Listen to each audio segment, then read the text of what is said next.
یقیناً جم نے اس کے ساتھ کچھ کیا ہے. یہ نہیں ہو سکتا. یعنی وہ بھائی ہے اس کا، سوتیلا ہی صحیح، ایسا کچھ نہیں کر سکتا. تم جم کو ابھی نہیں جانتی ہو، وہ انتہائی درجے کا گھٹیا انسان ہے. اچھا فاطمہ، پرسکون ہو جاؤ تھوڑا. تم تو ایسے برتاؤ کر رہی ہو جیسے خدا نہ کرے اسے کچھ ہو گیا ہو. سب بات درست ہے بالکل. وہ آخر بھائی ہے اس کا، کتنا بھی جھگڑا ہو جائے جان سے تو نہیں مار دے گا نا وہ اسے. ارے مریم صاحبہ، آپ اسے جانتی نہیں ہیں. وہ ہمیشہ سے نسرین سے نفرت کرتا آیا ہے کیونکہ اس کے باپ کی محبت ہمیشہ سے نسرین کے لیے زیادہ تھی.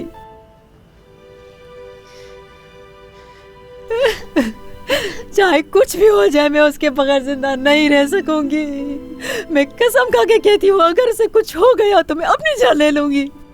پرسکون ہو جائیں آپ. ایسے اس بات کو بار بار دہرا کر اس طرح پریشان ہونے کی ضرورت نہیں ہے. اور ویسے بھی علی آنے والا ہے، وہ آپ کے محلے میں جا کر دیکھے گا اور اسے ڈھونڈ لے گا. وہ قریب صاحب، مجھے یقین ہے کہ جم نے اسے ضرور نقصان پہنچایا ہوگا. وہ ایسا کیوں کرے گا فاطمہ صاحبہ؟ آپ لوگ جم کے ساتھ نہیں میرے ساتھ ہیں، اور جب آپ لوگ بھی وہ گھر چھوڑ کر یہاں آئے تو اس بات سے جم کو بھی خوشی ہوئی ہوگی. میں جانتی ہوں اسے. جم دماغی طور پہ ایک بیمار انسان ہے. وہ صرف لوگوں سے نفرت اور صرف لوگوں کو نقصان پہنچانا چاہتا ہے.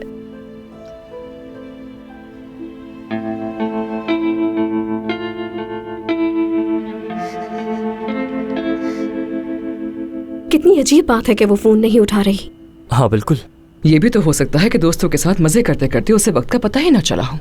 اگر ایسی بات ہوتی امی تو اب تک اس نے ہمارا فون اٹھا لیا ہوتا. وہ سمجھدار لڑکی ہے امی، اگر اسے دیر بھی ہو جاتی تو اپنی ماں کو کہتی کہ سب سنبھال لیں. بالکل صحیح کہا، سمجھدار تو کچھ زیادہ ہی ہے.